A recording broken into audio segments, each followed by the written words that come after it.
इस कार्यक्रम के पुण्यार्जक हैं स्वर्गीय श्री कैलाश चंद जी जैन, निर्मला जी, मोहित जी, प्रियंका एवं मंत्र जैन, कत्थावाला परिवार कानपुर। ब्रह्मचारिणी सुनीता दीदी, श्री प्रेमचंद जी, पदम कुमार जी, पारस जी, श्रीमती अनीता जी, श्रीमती रश्मि जी, पूनम एवं प्रिंसी जैन, बांसा। से जुड़ने का अवसर प्राप्त किया। मैं सम्मान सहित मंच में आमंत्रित करूंगा। वे आएंगे, परम पूज्य मुनिवर के श्री चरणों में नमन करते हुए आशीर्वाद प्राप्त करेंगे और धर्म प्रवाह समिति सम्मान का कार्यक्रम संपन्न करेंगे।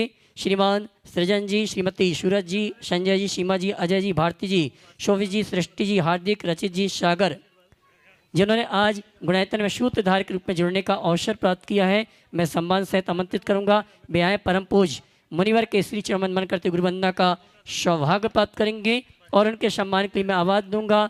हमारे श्रीमान अनिल जी रावत आ जाएं, हमारे सम्माननीय सूत्रधार परिवार का सम्मान का कार्यक्रम संपन्न करेंगे और साथ में आमंत्रित करूंगा हमारे Saurabh ji, government degree trust committee के पदाधिकारी, वे आएंगे। सम्माननीय श्रीमान सृजन जी का गुणायतन परिवार की ओर से सम्मान का कार्यक्रम संपन्न करें। मैं चाहूँगा आप जोरदार ताली बजाकर सम्मान करें। आइए साहब। और इसी क्रम में आज सूत्रधार के रूप में जुड़ने का अवसर प्राप्त किया है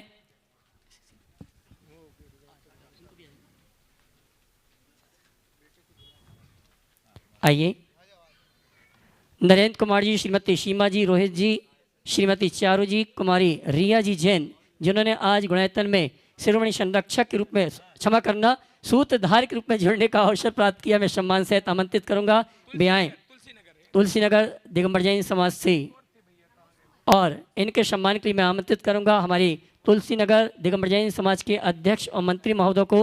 वे आएंगे। मंदिर कमेटी की ओर से सम्मान का कार्यक्रम और शिरोमणि संरक्षक श्रीमान निर्मल जी वड़ियात्ता हमारे बीच उपस्थित हैं। मैं चाहूँगा हमारे सम्माननीय नरेंद्र कुमार जी परिवार का मुझको बुलाएंगे, सम्मान का कार्यक्रम संपन्न करेंगे। आइए श्रीमान निर्मल कुमार जी वड़ियात्ता, आप भी आ जावे। आइए। और इसी क्रम में सूत्रधार से गुणायतन ट्रस्टी के रूप में जिन्होंने जुड़ने का अवसर प्राप्त किया, श्रीमान अंकित जी, शैली जी, सलील जी, अंधेरी मुंबई हमारे बीच उपस्थित हैं। मैं सम्मान सहित आमंत्रित करूंगा। वे आए और हमारे बीच में रहिए। मैं चाहूँगा उनके भावों की अनुमोदना के लिए आप जोरदार ताली बजाकर उनका सम्मान करें। और आइए, और हमारे बीच में अजमेर से सोनी जी की नशे से श्रीमान प्रमोद जी उपस्थित है। मैं सम्मान सहित आमंत्रित करूंगा। वे आए, परम पूज्य मुनिवर के श्री चरण नमन करते गुरुवंदना का सौभाग्य प्राप्त करेंगे और उनके सम्मान के लिए मैं आवाज़ दूंगा हमारे श्रीमान अशोक जी दोषी, मुकेश जी पाटौदी और साथ में हर्ष दिया जावे और तुलसी नगर मंदिर कमेटी से भाई अभिषेक जी, ये चारों आएंगे। हमारे सम्माननीय प्रमोद जी जो कि सोनी जी की नसीहत से संबंध रखते हैं। आपने 108 रथावर्तन का कार्यक्रम देखा था, उसमें एक रथ हमारे अजमेर में सोनी जी की नसीहत से हमें प्राप्त हुआ था। और साथ में महिला सम्मान के लिए आमंत्रित करूंगा श्रीमती रानी जी दोषी।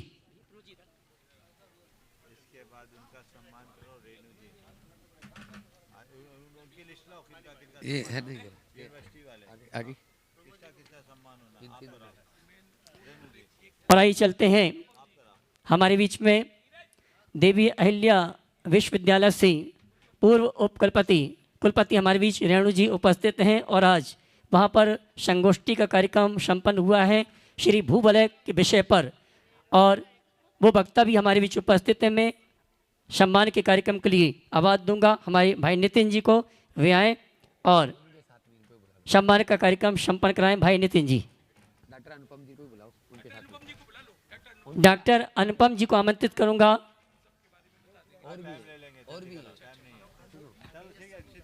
मैं कर्नाटक से, बेंगलुरु से पधारी डॉक्टर डी तेजस्विनी जो आज प्रमुख वक्ता के रूप में एवं उनकी पूरी टीम को आमंत्रित करना चाहते हैं। एक बार जोरदार करतल ध्वनि से आप उनका अभिवादन करें, सम्मान करें। और उनके सम्मान के लिए श्रीमान प्रतिपाल जी टोंगिया साहब कृपया मंच पर पधारें। हमारे यहाँ से हमारे तुलसी नगर दिगंबर जैन पंचायत के अध्यक्ष कमेटी के सदस्य भाई महावीर जी पधारें। धर्म प्रभावना समिति से श्रीमान यजमान महोदय मुकेश भाई पाटोदी, अशोक जी जोशी, हर्ष भैया वो भी पधारे, और आदरणीय कमल जी, मनोज जी बाकलीवाल और कमल जी ट्रांसपोर्ट कृपया पधारें। और नीरज जी का भी बोल दो। और भाई नीरज जी, हमारे प्रोफेसर नीरज जी, उनका सम्मान करें।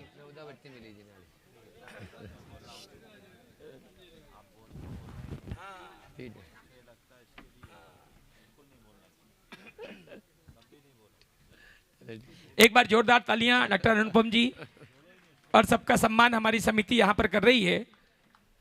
कमल जी कहाँ है? हाँ ले ले, माला दे दो भैया।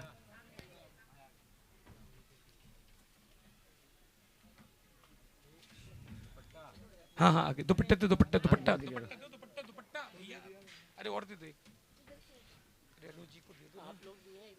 हाँ आ जाए, आ जाए बहने, ऊपर आ जाए। ये जो कर्नाटक से सभी लोग यहाँ उपस्थित हुए, एक बार जोरदार तालियां बजा दें इनके सम्मान में।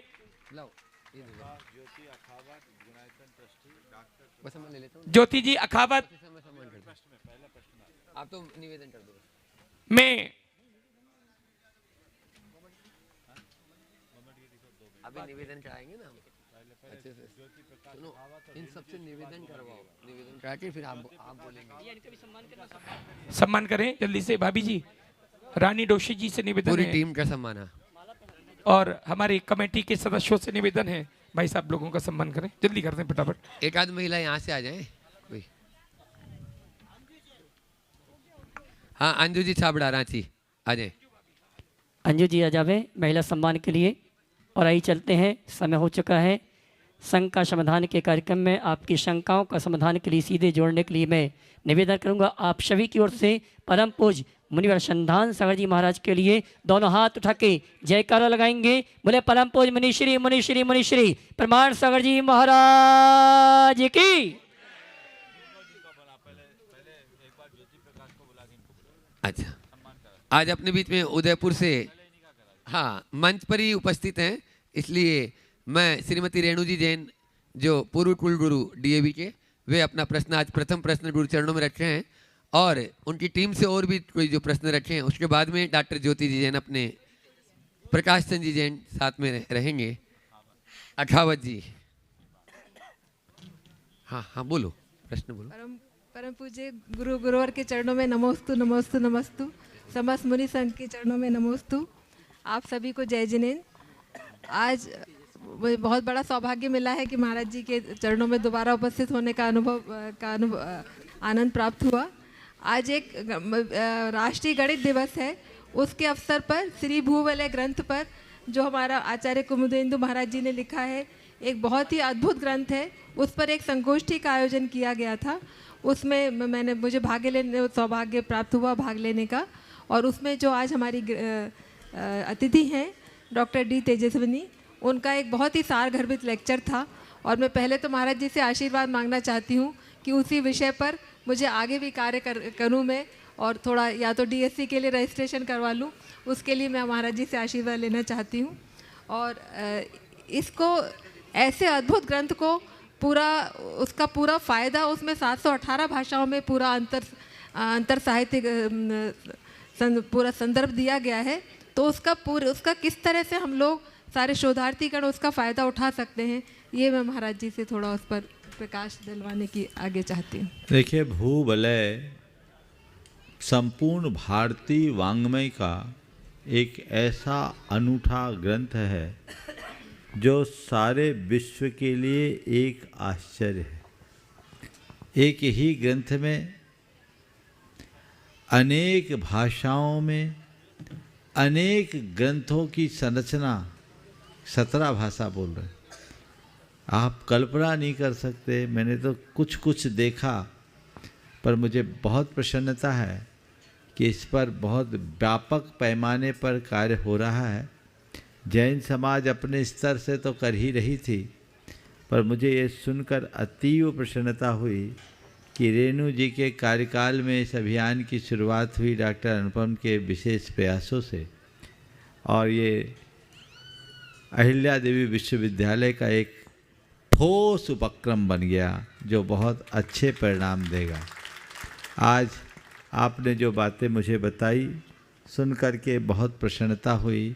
और जो बहन डी तेजस्विनी बेंगलुरु से आई हैं और इन्होंने जो थोड़ी सी चर्चा में अपनी जानकारियाँ दी, मुझे लगता है कि आने वाले समय में बहुत अच्छा परिणाम आएगा। और इन्होंने मैनुअली उसको डिकोड करने का उपक्रम किया है और एआई के माध्यम से भी उसकी डिकोडिंग हुई है। मुझे दिखता है कि बहुत जल्दी भूवलय अपने पूर्ण विस्तार के साथ समाज के बीच प्रस्तुत होगा। मैं रेणु जी से उनके इस अच्छे कार्य के लिए बहुत बहुत साधुवाद और आशीर्वाद देता हूँ। और उन्होंने खुद इस पर काम करने का मनोभाव जताया कि अब सेवानिवृत्ति के बाद मैं कुछ अच्छा करना चाहती हूँ। तो मैं उनके इस सत प्रयास के लिए भी उन्हें बहुत बहुत आशीर्वाद देता हूँ। और मैं चाहूँगा डी तेजस्विनी जो बेंगलुरु से आई हैं, आप लोग एक बार जोरदार करतल ध्वनि से उनका भी अभिनंदन कर दें। संक्षेप में वो अपनी बात करें। नमस्ते महाराज जी, नमस्ते नमस्ते। हर टाइम हम देखते थे आपको मोबाइल में जो फॉरवर्ड किया जाता था शंका समाधान का, उसके ज़रिए आपको देखते थे और नमोस्तु बोलते थे, मगर कभी ख्याल नहीं हुआ उनसे ऐसे खुद मिलेंगे। ये तो मेरे लिए बहुत आश्चर्य की बात है। आज मेरा बड़ी भाग्य की बात है कि आपका दर्शन साक्षात हुआ और शंका समाधान में मैं भी हिस्सा ली। इसके लिए मैं बहुत आभार हूँ आपके। मेरा प्रश्न ये है आपसे, बहुत सारे जैन धर्म ग्रंथ जो सच्चाई का मार्ग दर्शाता है, जैनी लोग ऐसा नहीं है कि अज्ञानी है या नासमझ है या बुद्धि में थोड़ा कम मात्र है, ऐसा नहीं है। जिस पर भी बड़े बड़े हुद्दे में बैठे हैं वो सभी जैनी लोग हैं। और जहाँ पर इंटेलिजेंट का बात आता है तो जैनी लोग अग्रसर रहते हैं।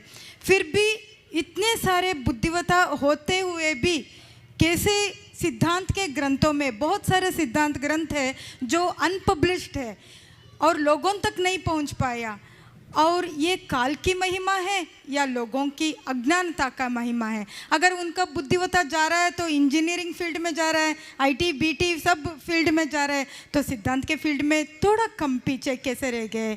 इसके लिए निश्चित जैन समाज एक प्रबुद्ध समाज है और जैनियों में प्रतिभा की कहीं कोई कमी नहीं है और सारे संसार ने जैनियों की प्रतिभा का लोहा माना है। हर युग में जैनों ने अपनी प्रतिभा के बल पर अपना परचम फहराया है और आज भी विश्व के कोने कोने में जैन लोग अपनी प्रतिभा के बल पर अपनी पहुंच बनाए हैं और जहां भी पहुंचे हैं अपनी एक अलग पहचान बनाए।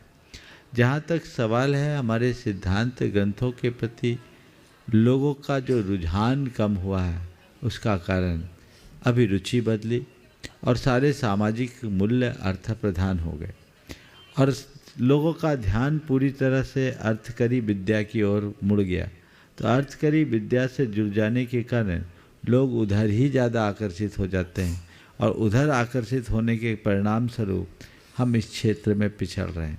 हमें चाहिए कि लोगों को अर्थ के साथ परमार्थ से भी जुड़ें, उनके हृदय में ऐसी श्रद्धा जगाएं और मन में ऐसी बात बिठाएं कि जैन वाङ्मय में वह सब कुछ है जिसमें जीवन की समस्त समस्याओं का समाधान हो, स्वाध्याय के प्रति रुचि हो और लोगों के अंदर हम उत्साह जगाते हैं तो निश्चित उनको वह सब कुछ पढ़ने और सीखने को मिलेगा जो संसार में कहीं नहीं सीख सकते।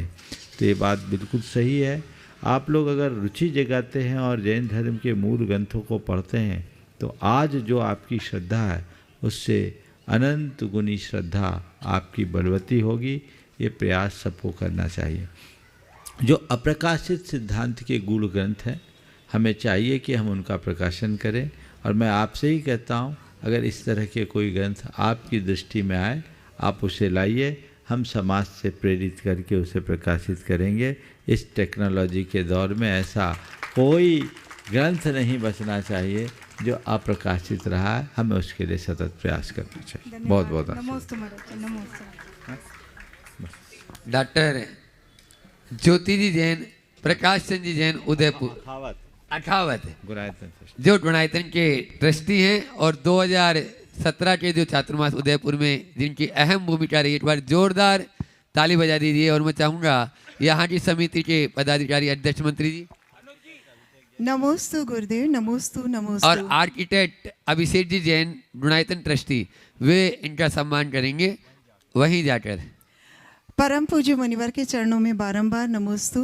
परम पूज्य मुनिवर निर्वेक सागर जी, संधान सागर जी महाराज के चरणों में नमोस्तु नमोस्तु नमोस्तु। और सभी शुल्लक जी महाराज के चरणों में इच्छामि, और भैया जी को वंदना। महाराज जी, मेरा आज ये प्रश्न है कि हम हाँ बोलो। हाँ महाराज जी, हम भगवान की प्रतिमा के सामने दर्शन करते हैं और उनसे हम एक ऊर्जा ग्रहण करते हैं, और एक ऊर्जा हम रेकी जब करते हैं तो रेकी से ब्रह्मांड से सकारात्मक ऊर्जा ग्रहण करते हैं, और एक जब हम सिद्धि क्षेत्र पे जाते हैं तब ऊपर मुख करके सिद्धों से वो जो ऊर्जा उनके सिद्धि क्षेत्र से वो ग्रहण करते हैं, और एक हम भावना योग जब करते हैं और उसमें हम ब्रह्मांड से ऊर्जा ग्रहण करते हैं। तो महाराज जी, इन सब में कोई फ़र्क है, और अगर है तो हमें कौन सा प्रयास ज़्यादा करना चाहिए? देखिए, ऊर्जा तो ऊर्जा है, ब्रह्मांड की ऊर्जा है, सकारात्मक ऊर्जा है। मेरे विचार से ऊर्जा अपने आप में ऊर्जा है। ऊर्जा का प्रभाव हमारी ग्राहकता पर पड़ता है, हम किस स्तर तक उसको ग्रहण करते हैं, और वह हमारी ग्राहकता, अभिषेक आ जाओ, हमारी ग्राहकता हमारी श्रद्धा पर निर्भर करती है। तो हम श्रद्धा से भरकर अगर ऊर्जा को ग्रहण करें, सुनिश्चित उसका परिणाम मिलेगा और हम उसका लाभ लेंगे। और एक और महाराज जी, कि जब हम भगवान के नेत्रों के समक्ष जब नीचे झुक के हम वंदना करते हैं, तब एक वो एक स्पेशल ऊर्जा वो भी महसूस करते हैं। तो वो क्या चीज़ है? देखिए, ऊर्जा तो कण कण में है, ये हम पर है कि हम ऊर्जा कैसे लेते हैं। ओह, नमोस्तु महाराज जी। नितिन, कृष्ण गोपाल जी सुरेन। अब बाद में बीच में एक मिनट, नितिन भैया अपनी बात कुछ कर रहे हैं। बोलो, अब बोलो। हाँ, उनको बुलाओ ना।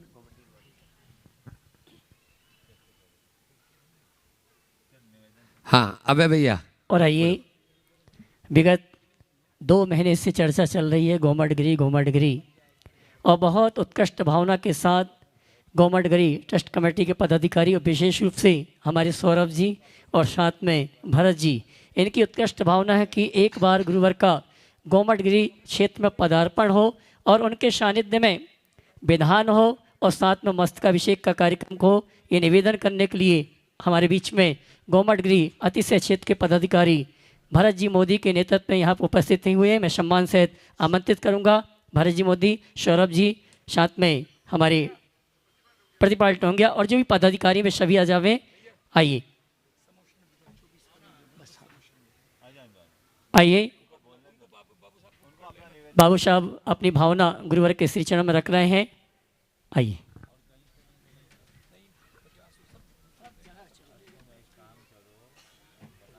महाराज जी, नमन नमन नमन नमोस्तु। सभी महाराज साहब आपको नमस्तु।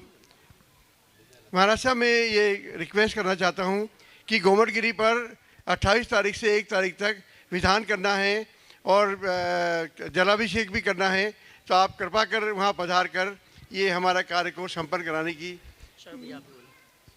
कर रहे हैं। महाराज मुनिश्री के चरणों में त्रिवार नमोस्तु नमोस्तु नमोस्तु। मुनिश्री, पूरे इंदौर की प्यास तो आपने बुझा दी, पर हमारी प्यास कब बुझेगी 2 महीने से हम इंतजार कर रहे हैं।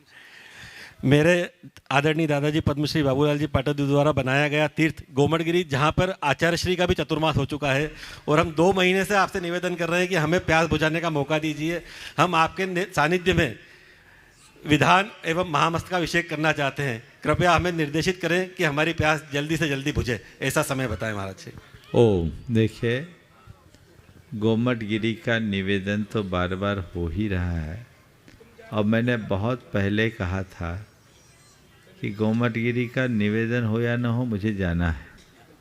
जहाँ गुरुदेव का चातुर्मास हुआ वहाँ तो जाना है, और गोमटगिरी तो इंदौर की शान है। तो अगर आए और इंदौर आए और गोमटगिरी न जाए तो यात्रा ही अधूरी। पहले मैंने एक बार कार्यक्रम तय भी कर लिया था, लेकिन संयोगतः वो कार्यक्रम हो नहीं पाया।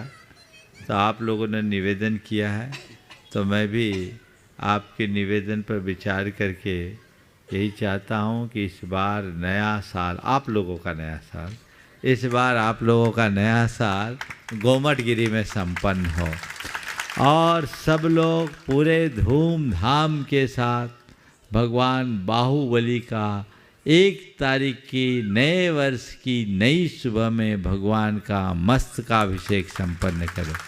ये कार्यक्रम वहाँ हो। आप लोगों ने उसके साथ विधान का कार्यक्रम भी जोड़ा है।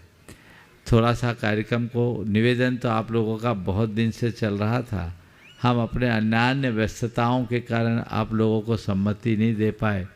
अभी अभी मंच पे आने के बाद भैया जी ने जो मुझे कुछ जानकारी दी कि जिस तरह से विधान आप लोग चाहते हैं उनकी व्यवस्थाएं अपडेट होने में थोड़ी सी कठिनाई है, इसलिए मैं आशीर्वाद देता हूं, खूब धूमधाम से आप कार्यक्रम करें। विधान को व्यवस्था नहीं है, आज कोशिश हो जाने दीजिए। अब ये समझ लीजिए नया साल तो गोमटगिरी में ही होगा और हम लोग शीघ्र पहुंचेंगे। ऐसे आपने 28 तारीख से 1 तारीख तक विधान का निवेदन किया था और अभी कक्ष में चर्चा में बात आई कि 24 समोसरण महामंडल विधान हो। ये एक अपने आप में अद्भुत आयोजन है, लेकिन अभी जानकारी मिली कि इन दिनों छुट्टियों में पूरे देश में बहुत जगह समोसरण बन रहे हैं, तो अब समोसरण कैसे बनेंगे? तो भाई नितिन, समोसरण तो अंतर मुहूर्त में बनते हैं, पहले से नहीं बनते, वो तो फटाफट बन जाते हैं। मुझे लगता है अंतर मुहूर्त तक वो तैयार हो जाएगा और जैसे ही तैयार होगा संपूर्ण कार्यक्रम की विस्तृत रूपरेखा आज के इसी सभा में आप सबके बीच रखने का प्रयास किया जाएगा। क्योंकि समाज के बीच यदि कोई बात रख दी जाए और उसके बाद उसकी भरपाई ना हो तो बड़ी दुविधा है। अभी तक की सूचना के अनुसार 1 तारीख का महामस्तकाभिषेक गोमटगिरी में पूरे उत्साह के साथ, मैं तो चाहूँगा उस दिन संपूर्ण इंदौर गोमटगिरी में होना चाहिए, आसपास के लोग भी वहाँ होने चाहिए और एक आनंद की अनुभूति सबको हो। और इसके अलावा अगर जैसी सूचना आ रही है थोड़ी देर में सब कुछ स्पष्ट हो जाए तो जैसा आप लोगों ने भाव व्यक्त किया, जैसे अभी 108 मंडलीय सिद्ध चक्र महामंडल विधान हुआ, वैसे ही 24 समोसरण महामंडल विधान भी संपन्न हो जाएगा, बशर्ते समोसरण की उपलब्धता हो जाए। क्योंकि टाइम भी अब कम है, लेकिन कम समय में जो काम होता है वो बहुत अच्छा होता है। सभी से मैं यही कहूँगा कि इन दिनों का भरपूर उपयोग करें और यदि समोसरण के कार्य में कोई बाधा होगी तो मेरे मन में एक बी प्लान आ गया है, थोड़ी देर बाद बताऊंगा। चलो नमस्ते। कृष्ण गोपाल जी सुरिंडा, रिटायर्ड जिला न्यायाधीश, वहाँ तक माइक पहुँचा दी और उसके बाद में अमित कुमार जी जैन पथरिया वाले तैयार रहे।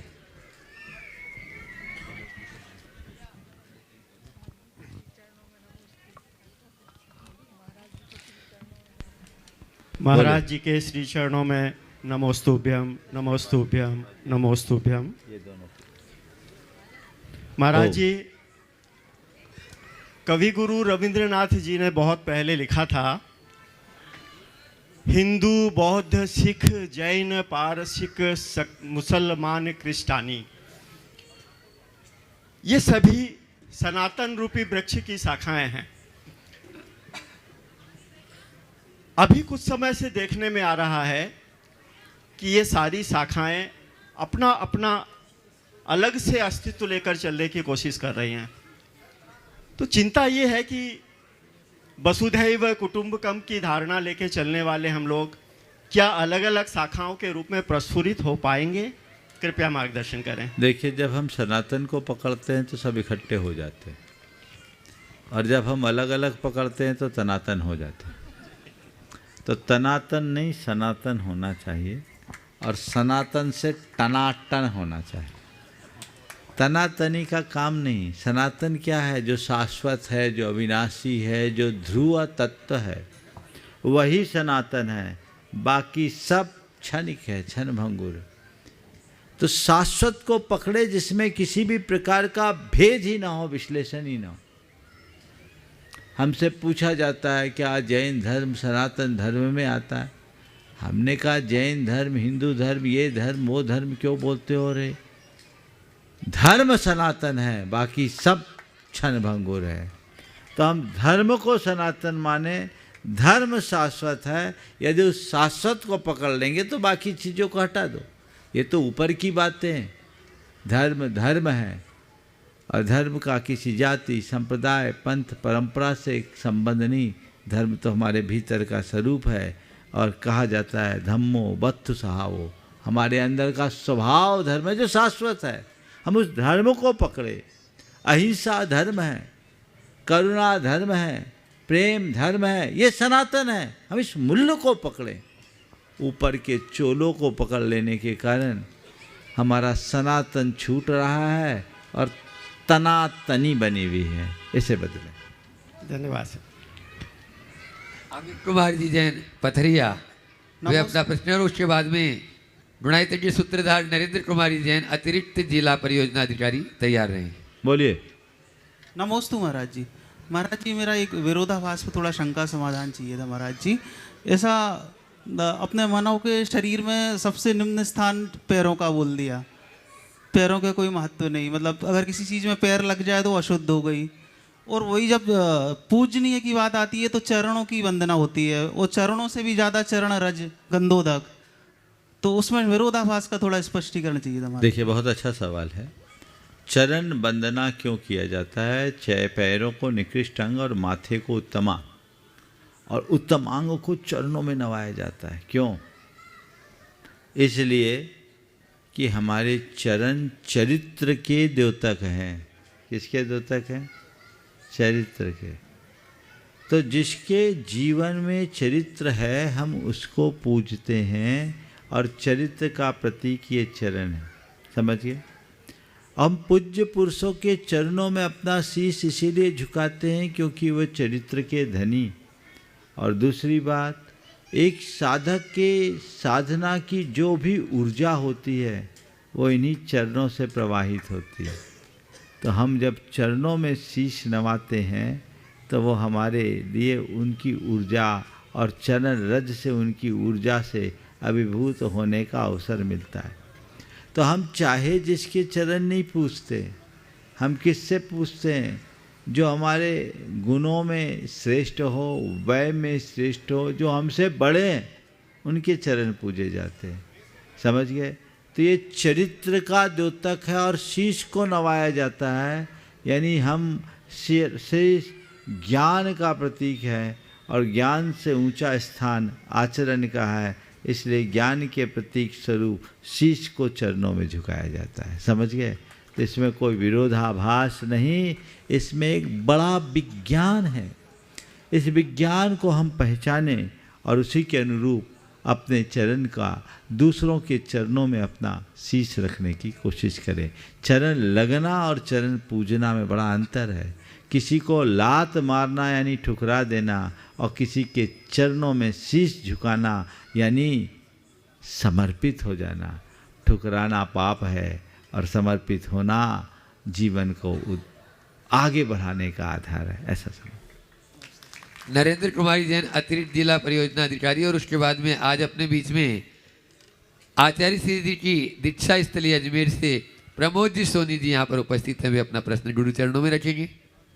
नमोस्तु गुरुवर। गुरुवर, मैं 35 साल से एजुकेशन फील्ड में काम कर रहा हूँ, और एक सामाजिक समस्या जो लगातार बढ़ रही है उसकी ओर आपका ध्यान आकर्षित करना चाहता हूँ। जब हमारे स्कूलों के बच्चे 13 साल या उससे अधिक के हो जाते हैं, तब वो अपने मित्रों और अपनी फ्रेंड सर्कल में रम जाते हैं। फलस्वरूप उनके माता पिता से थोड़ी दूरी प्रारंभ हो जाती है। जब माता पिता उनको, अपने बच्चों को इस उम्र में कोई सलाह देते हैं तो वो उसको इग्नोर करते हैं। फलस्वरूप उनके बीच में एक हल्का सा तनाव पैदा हो जाता है। चूँकि अभी इलेक्ट्रॉनिक डिवाइस भी इस तरह के हैं जिससे बच्चे प्रभावित होकर अपने फ्रेंड सर्कल में ज़्यादा विश्वास रखने लगे हैं। इस कारण हमारे समाज में अनेक घटनाएं भी हो गई हैं। बंगलौर की घटना एक विशेष घटना हो चुकी है इस संबंध में। तो इस संबंध में माता पिता और किशोर वय के बच्चों के लिए आपका मार्गदर्शन चाहता हूँ। देखिए, बहुत ही ज्वलंत सवाल आपने उठाया और ये समस्याएं दिनों दिन आम होते जा रही। हमें इसका स्थायी हल खोजना चाहिए। किशोर वय में जो हम लोग चाहते हैं तब तक काफ़ी विलम्ब हो जाता है।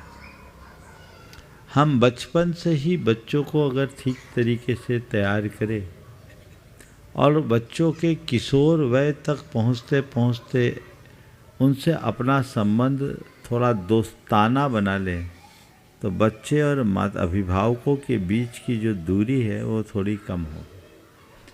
होता ये है कि हम बच्चों की सही समय पर सही परवरिश नहीं करते और किशोर वय में उनसे हम खुद गैप बनाना शुरू कर देते हैं। हमें चाहिए कि हम बच्चों के एक अच्छे सलाहकार बने, बच्चों के एक अच्छे दोस्त बने, मित्र बने और बच्चों के हृदय में ऐसा विश्वास जगाएं कि यदि हम कुछ गलत भी करेंगे तो हमारे माता पिता हमें सीख देंगे, सजा नहीं।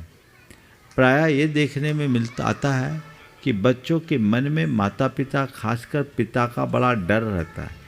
वो अपने पिता को पिता कम पुलिस के नज़रिए से ज़्यादा देखने लगता है।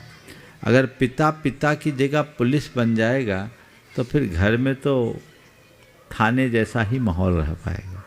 इसलिए घर को घर जैसा माहौल देने के लिए माता पिता को चाहिए कि बच्चों के साथ बहुत ही फ्रेंडली बिहेवियर होना चाहिए। ऐसा मित्रतापूर्ण व्यवहार आप करें ताकि बच्चे आपसे अंतरंग से जुड़े रहें और आपका उन पर विश्वास हो और उनकी आप पर श्रद्धा हो, खंडित नहीं होनी चाहिए। आप बात बात पर बच्चों पर शंका करेंगे तो बच्चे भटक जाएंगे। बच्चों पर शंका न करें, थोड़ा भरोसा करें और उनको बहुत ज़्यादा नियंत्रण में भी न रखें, थोड़ी आज़ादी दें। या तो आप लोग पूर्ण नियंत्रण रखते हैं या पूरी तरह से आज़ाद कर देते हैं। अंकुश युक्त आज़ादी होनी चाहिए। अंकुश युक्त आज़ादी मतलब जैसे एक पेड़ लगाते हैं तो पेड़ की सुरक्षा के लिए आप लोग ट्री गार्ड लगाते हैं।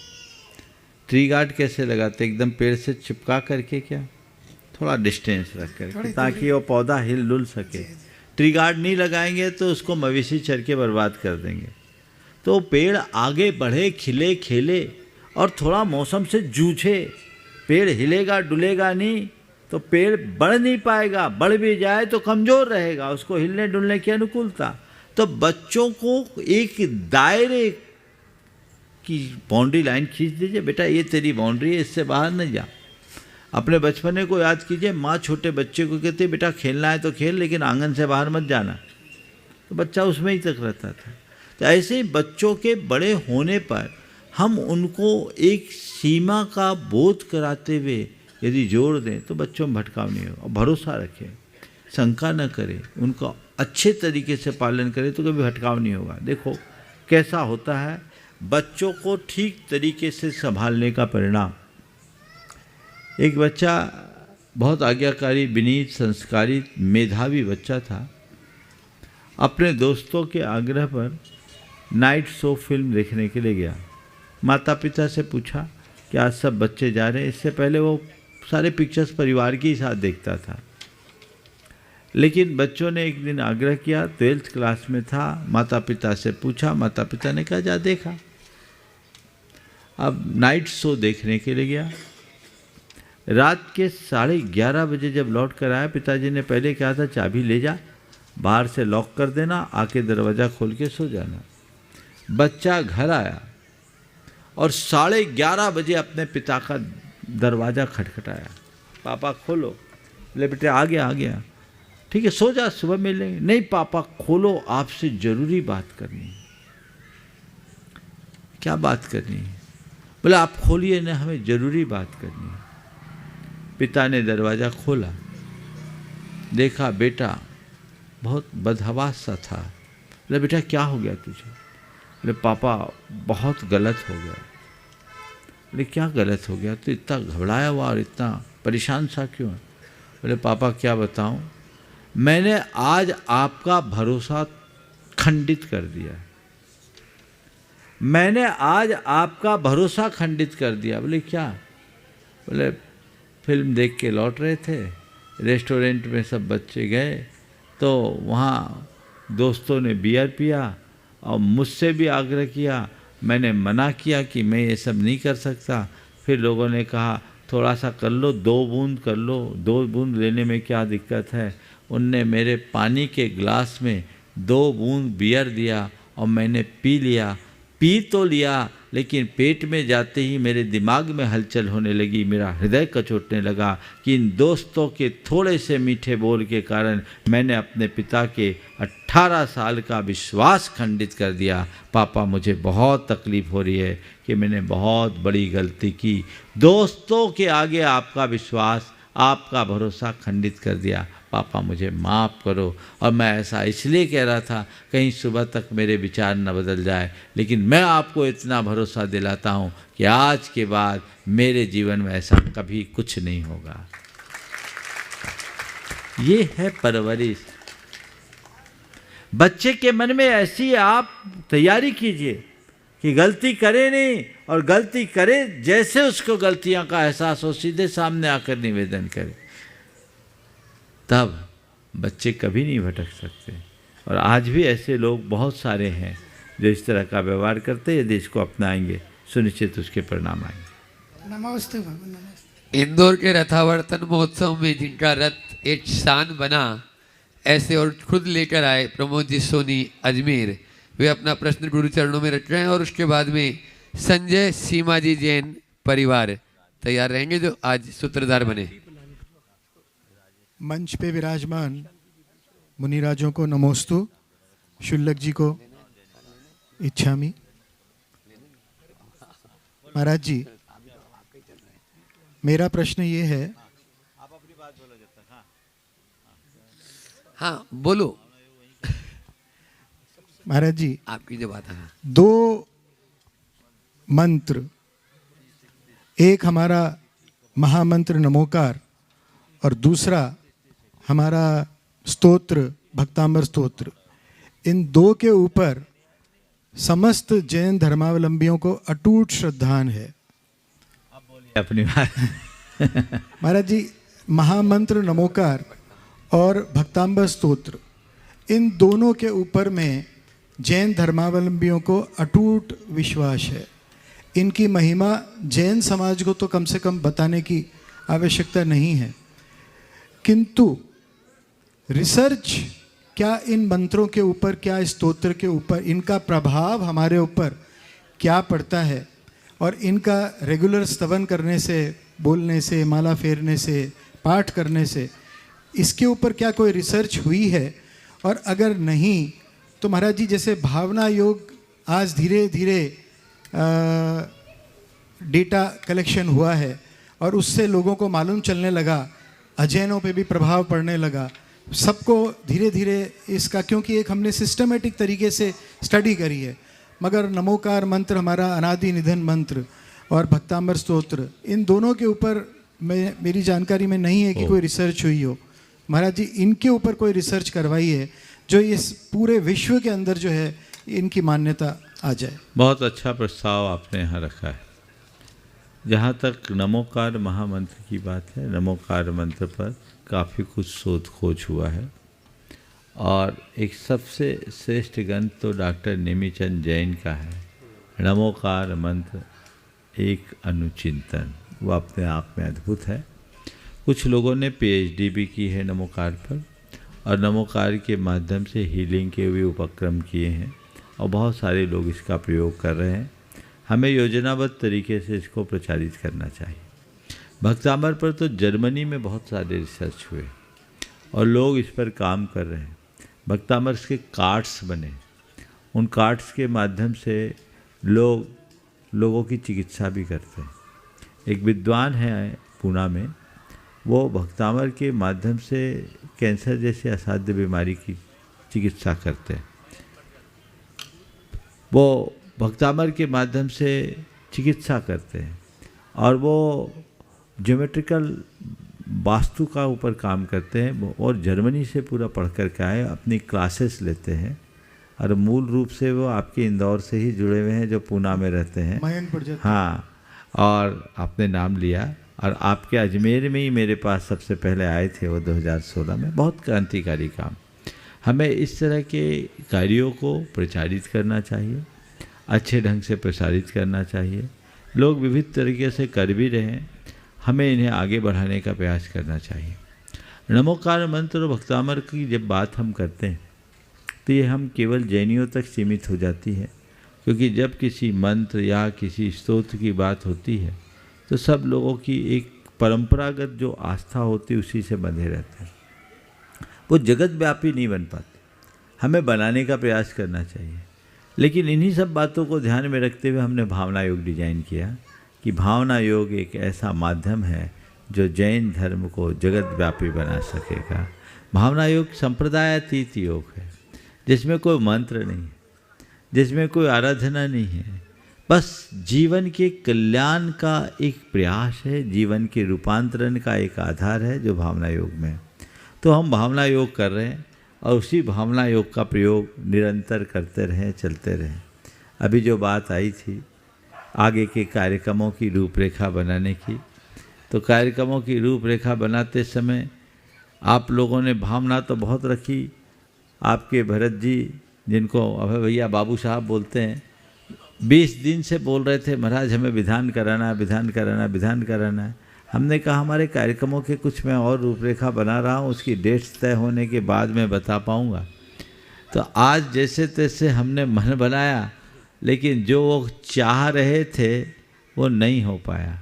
तो हमने बी प्लान अपने मन में तुरंत जगा लिया और मेरे मन में आया अशोक जी, क्यों न भावना योग का कार्यक्रम गोमटगिरी के परिसर में हो जाए। चलेगा? 30, 31 एक त्रिदिवसीय कार्यक्रम हो।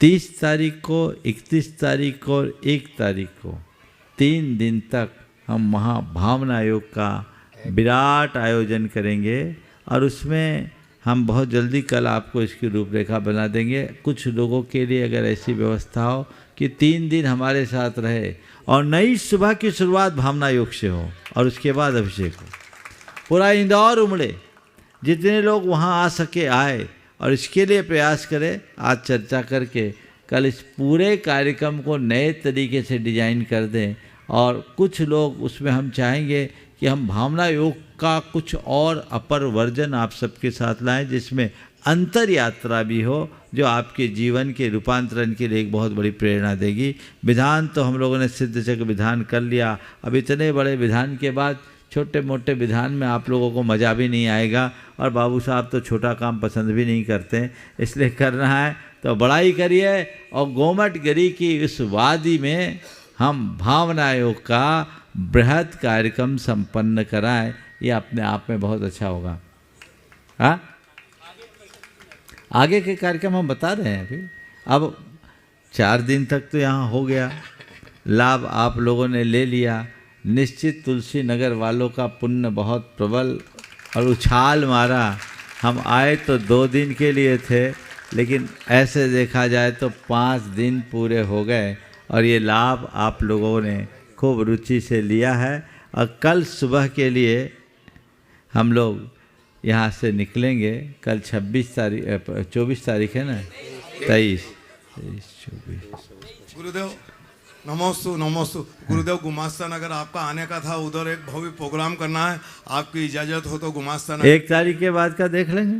जी गुरुदेव, वो पहले व्यवस्था तो मिल जाए भैया, तुम तैयारी करो, देखेंगे। गुरुदेव जगह हो जाएगी और सब कुछ हो जाएगा, उधर सब बढ़िया प्रोग्राम होगा। हमारे सौरभ बाबू उधर के हैं तो सब करा लेंगे, बात कर लेंगे, देखते हैं।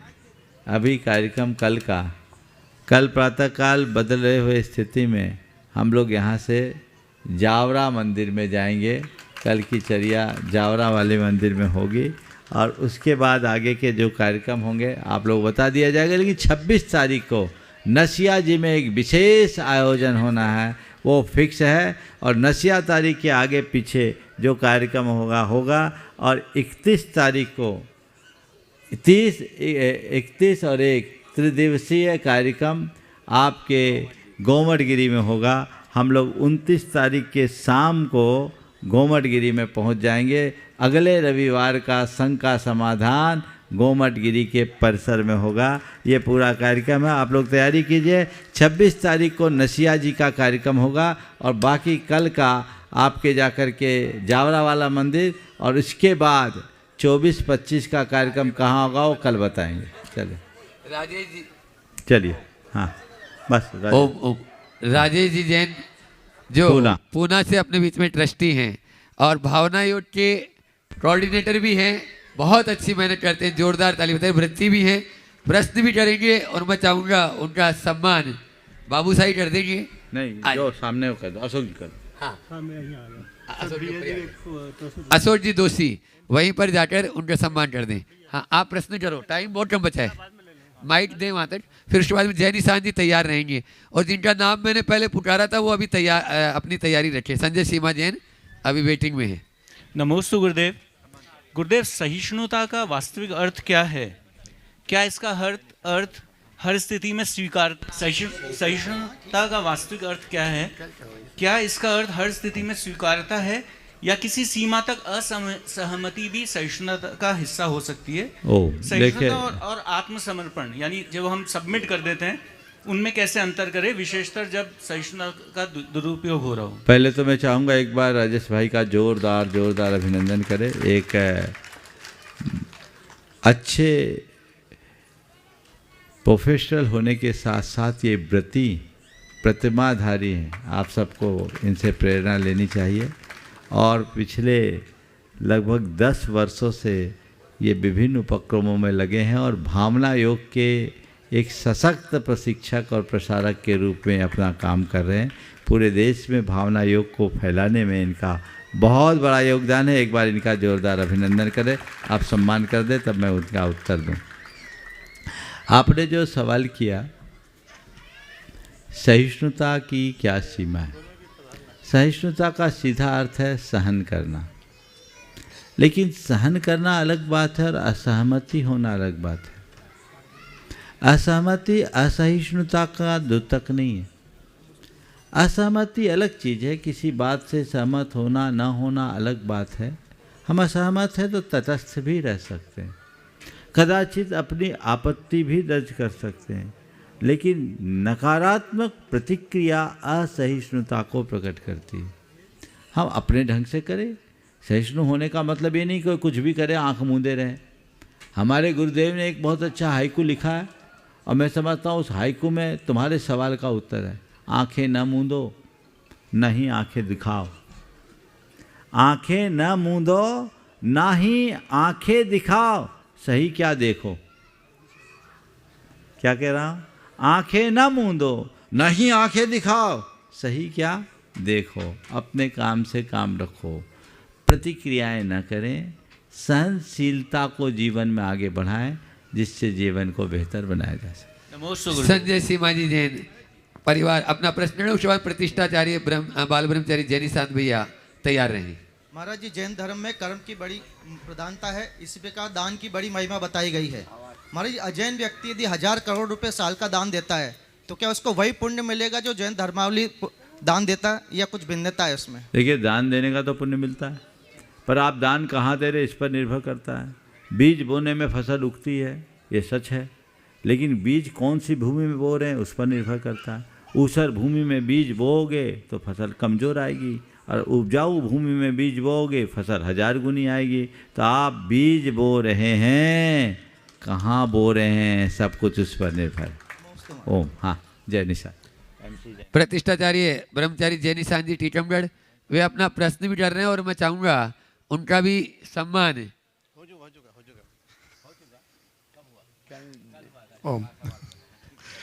एक बार जोरदार तालियों से हमारे भैया जी का सम्मान कर दें। वे अपना प्रश्न रखें और उसके बाद में आज अपने बीच में सोबी जी जैन IAS के पिता, माता श्री और पूरा परिवार यहाँ पर उपस्थित है। MC जैन साहब वे अपना प्रश्न रखेंगे। पूज्य को नमोस्तु नमोस्तु नमोस्तु। संघ के चरणों में है भाव। प्रश्न है, उसके पहले मैं एक निवेदन करना चाहता हूँ कि जिनका उपकार हमें मिलता है, जिनसे हमें उठने का सौभाग्य प्राप्त होता है, जिनसे जीवन का निर्माण होता है, ऐसे व्यक्तियों के प्रति हमारा भाव होता है, उनके ऋण को हम कोई चुका नहीं सकते हैं, फिर भी कोशिश करते हैं। पूज्य पिता श्री गुलाबचंद जी पुष्प, जिनका जन्म शताब्दी महोत्सव होने जा रहा है, 5 जनवरी को उनका 10वां पुण्यतिथि का कार्यक्रम है। वो आपके इसी चरणों में उनके लिए लिखे गए स्मरणांजलि ग्रंथ का लोकार्पण भी हम करना चाहते हैं। तो जो भी जुड़े हैं संस्थाओं से, अखिल भारतीय दिग्वंजन शास्त्री परिषद, विद्युत परिषद एवं समस्त समाज के लोगों से अनुरोध कर रहा हूँ कि इंदौर में आयोजित उस कार्यक्रम में अवश्य उपस्थित हों और हमारे पुष्प परिवार का यह आमंत्रण स्वीकार करें। और महाराज जी, प्रश्न ये है कि वर्तमान में चाहे बर्थडे हो, चाहे सालगिरह हो, चाहे कोई भी कार्यक्रम हो, परिवार का राग वाला कार्यक्रम बड़े उत्साह से मनाया जाता है, कार्ड छापे जाता है, और जो कोई महिलाओं का कोई व्रत का उद्यापन हो उसके उद्यापन के लिए बड़े तटस्थ रूप से देखा जाता है, जबकि इतिहास कहता है कि उद्यापन इतना महत्वपूर्ण होता है, यदि उद्यापन ना हो पाए तो व्रत को दोगुना करना चाहिए। और साथ में लिखा हुआ है कि प्रतिष्ठा कराएं, ग्रंथ छपवाएं, मंदिर बनवाएं, ऐसे उत्कृष्ट कार्य किए जाते हैं। तो ये जो उदासीनता आ रही है, बीच में गैप हो रहा है, इसको कैसे दूर किया जाए? देखिए, उद्यापन के प्रति उत्साह रहना चाहिए, लेकिन इसमें मैं थोड़ा आपसे असहमति व्यक्त करूँगा। मुझे लगता है कि ये जो उद्यापन को इतना महिमा मंडित कर दिया गया, इसके पीछे कुछ और दृष्टिकोण रहा, और वो दृष्टिकोण रहा कि इसके निमित्त उत्साहित हो और आपका संग्रह बढ़े, मंदिरों में सामग्री बढ़े, मठों में बढ़े। मैं जो बोल रहा हूँ सुनो। और इसलिए डर दिखा दिया गया कि उद्यापन नहीं करोगे तो तुम्हारा व्रत खराब हो जाएगा, तो दुगना करना पड़ेगा। अरे उद्यापन हम उन्हीं लोग व्रत करते हैं, हम कैसे उद्यापन करेंगे? हमारे पास तो कुछ नहीं है। तो असली उद्यापन क्या है? सुन लो, मैं बोल रहा हूँ, मेरी बात सुन के चौंकोगे तुम लोग। उद्यापन, असली उद्यापन क्या है? थोड़ा 5 मिनट बढ़ा दो। उद्यापन असली क्या है? हमने व्रत किया, भगवान के चरणों में श्रीफल अर्पित करो, अर्घ्य चढ़ाओ और अपनी आलोचना पूर्वक, हे भगवान आपकी कृपा से, आपकी साक्षी पूर्वक, देव गुरु धर्म की साक्षी पूर्वक मैंने अमुक व्रत ग्रहण किया और उस अमुक व्रत का निरतिचार पालन करने का अपने स्तर पर प्रयास किया। आपकी कृपा प्रसाद से मेरा व्रत संपन्न हो गया। आपके चरणों में मैं निवेदन करता हूँ कि मेरे इस व्रत के अनुपालन में अतिक्रम, व्यतिक्रम, अतिचार, अनाचार आदि कोई भी दोष लगे हों तो आपके प्रभाव से वे सारे दोष मिथ्या हों और मैं इसी तरह आगे आगे भी अन्य व्रतों को करने में समर्थ हो सकूं। और ये भाव चढ़ा के अर्घ अर्पित कर दो, हो गया उद्यापन। और शक्ति के अनुसार दान दो। दान और उपवास, दान पूजाशील, उपवास श्रावक का धर्म है। वो अपनी शक्ति के अनुसार दो। कोई व्रत पूरा हुआ, उत्साह में अधिक से अधिक करो, ये तो चीज़ें ठीक है। लेकिन अगर मैंने व्रत किया, उद्यापन नहीं कर पाए तो मेरा व्रत अधूरा रह जाएगा, ये मानसिकता ठीक नहीं है। क्योंकि मैंने इस पर आपको लेख भी दिया है और इस पर काफ़ी विस्तार से चर्चा की है। मेरा अभिमत है, ये मध्य युग में जिस काल में ज़्यादा व्रतों की रचना हुई है उनमें ही ऐसा उल्लेख है। हरिवंश पुराण में ऐसा आया है क्या कि व्रत करो तो उद्यापन भी करो? ऐसा भाजी प्रतिमाएं स्थापित करने। अरे मैं बोल रहा हूँ हरिवंश पुराण में क्या आया है, जहाँ सारे बड़े बड़े व्रतों का उल्लेख है। थोड़ा देख कर मुझे ताज़ा करके बताना। मैं मतलब गैप की बात कर रहा हूँ कि जो एक तटस्थता, देखो उद्यापन के विषय में उल्लास होना चाहिए, उमंग होना चाहिए। और एक व्रत को आप संपन्न कर रहे तो उसको सेलिब्रेट करिए। इससे क्या होगा, फायदा क्या होगा? दूसरों को व्रत अंगीकार करने का अवसर मिलेगा। लेकिन इसको इतना आडंबरपूर्ण मत बनाइए कि दूसरा फिर व्रत करने की हिम्मत ही ना कर पाए कि व्रत करूं तो मुझे उद्यापन में ये करना पड़ेगा। वो भी तो एक नेगेटिव बात है। अब व्रत करें तो उद्यापन के खर्चे। और जैनियों का कोई भी सेलिब्रेशन कैसा होता है आप सबको पता ही है। तो ऐसा हम नहीं चाहते, तो हम शॉर्टकट वाला उद्यापन करने का रास्ता बताते हैं, वो कीजिए और आनंद लीजिए। शक्ति सामर्थ्य के अनुसार आप जितना बन सके कीजिए। MC जैन साहब अपना प्रश्न कर रहे हैं और उसके बाद निर्मल जी बढ़ जाते हैं। शिरोमणि सर से ढूंढाए गुणायतन तैयार रहेंगे। संक्षेप में, हाँ। श्री प्रमाण सागर जी महाराज, परम पूज्य सिद्धे निर्मल सवाल कर लो, सीधे सवाल करो। संतान सागर जी महाराज एवं गुरु भर के चरणों में मेरा बारंबार नमोस्तु इच्छामि। गुरुदेव, मैं आगम ग्रंथों का अध्ययन करता रहता हूँ, तो उसमें मुझे ऐसा आभास हुआ है कि आदिनाथ भगवान ने 1000 वर्ष तप किया, तो और उसके बाद उनको 1000 वर्ष बाद उनको मतलब सिद्धि केवल ज्ञान प्राप्त हुआ, परंतु बाहुबली स्वामी ने 1 साल मतलब उनको व्रत किया, उनके ऊपर बेलें लपट गई, इसके बाद भी उनको बाद में 1 साल बाद केवल ज्ञान हुआ। और भरत चक्रवर्ती को तो अंतर्मुहूर्त में केवल ज्ञान हो गया। तो क्या आदिनाथ भगवान में विशुद्धि कम थी क्या उनके उसमें? ये जो चीज़ें हैं ये केवल भवितव्य पर निर्भर करता है। विशुद्धि तो आदिनाथ की भी अंतर्मुहूर्त की थी और भरत की भी अंतर्मुहूर्त की ही थी, और जिसने केवल ज्ञान पाया वो अंतर मुहूर्त की है। ये मालूम आपको बचपन का याद होगा, एक खेल होता था छर्रा को पिल करने का, होता था ना, स्ट्रेगर से खींचते और जिसका छर्रा पूरा पिल हो जाए वो विजेता माना जाता था, मिठाइयाँ मिलती थी, है ना। तो ये छर्रा है, अब किसका पहले स्ट्राइक में निकला, किसका दूसरे में, किसका तीसरे में, ये तो एक जिसका ट्रिक लग गया सो लग गया। पर ये मानो सबका छर्रा पिल तो हुआ है, केवल ज्ञान हो गया, इसलिए इसमें दिमाग नहीं लगाए। निर्मल भाई। निर्मल जी बढ़ जाते हैं, और उसके बाद में विद्या प्रमाण युवा संघ तुलसी नगर दीजिए पीछे जल्दी। हाँ, नमोस्तु नमोस्तु नमोस्तु महाराज। महाराज श्री, मेरा प्रश्न ये है कि हम लोग जब ट्रैवल कर रहे होते हैं तो साड़ी में नहीं होते हैं, तो रास्ते में जो भी मंदिर आता है दर्शन करने की इच्छा होती है, तो ऐसे में करना चाहिए या नहीं? अगर हम नहीं करते हैं तो भी जो हमारे साथ गए हैं उनको भी आकुलता होती है कि हम गाड़ी में बैठे हैं। देखो ऐसा है कि आप मंदिर जा रहे हैं, ट्रैवल करने के लिए जा रहे हैं, अब उस समय आपकी यूनिफॉर्म अलग है, भगवान के दर्शन करे कि नहीं करे। मेरा ये कहना है कि अगर शालीनता के साथ आपने वस्त्र पहने हैं तो भगवान के दर्शन से रोकना ठीक नहीं। आपके वस्त्र सही होने चाहिए और भारतीय परिधान के अनुकूल होना चाहिए। जहाँ तक साड़ी और सूट का सवाल है तो अभी तो यहीं देखेंगे तो 25% बूढ़ी माताएं सूट में दिखेगी, और मैंने एक बड़ा अंतर महसूस किया कोविड के बाद, प्रायः साड़ियाँ गायब हो गई। मुझसे किसी ने बोला, एक दिन चर्चा चल रही थी कि महाराज अब तो साड़ियाँ गोल हो गई, तो एक ने कहा महाराज कम से कम महिलाओं ने साड़ियों को इतने दिन मेंटेन तो किया, धोती तो 50 साल पहले गोल हो गई। तो धोतियाँ पहले गोल हुई, साड़ी बाद में गोल हो रही है। लेकिन सूट अगर शालीनता के साथ पहना जाए तो कोई बुराई नहीं है। मैं चाहूँगा एक बार निर्मल जी और उनकी धर्मपत्नी का जोरदार अभिनंदन करें।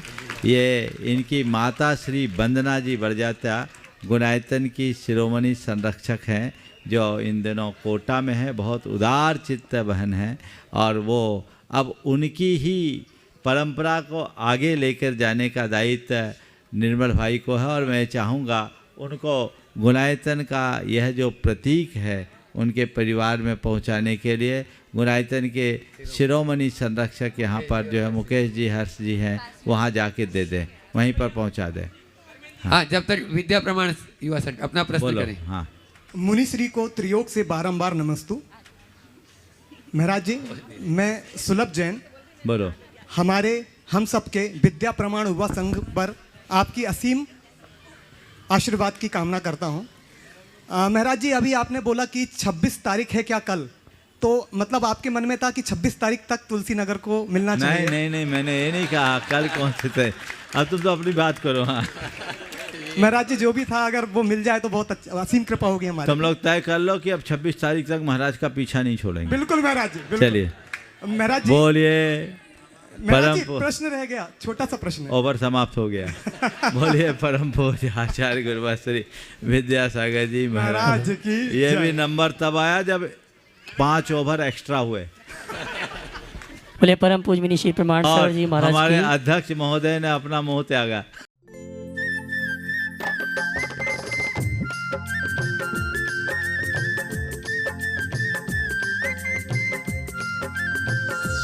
इस कार्यक्रम के पुण्यार्जक हैं स्वर्गीय श्री कैलाश चंद जी जैन, निर्मला जी, मोहित जी, प्रियंका एवं मंत्र जैन, कत्थावाला परिवार कानपुर। ब्रह्मचारिणी सुनीता दीदी, श्री प्रेमचंद जी, पदम कुमार जी, पारस जी, श्रीमती अनीता जी, श्रीमती रश्मि जी, पूनम एवं प्रिंसी जैन, बांसा।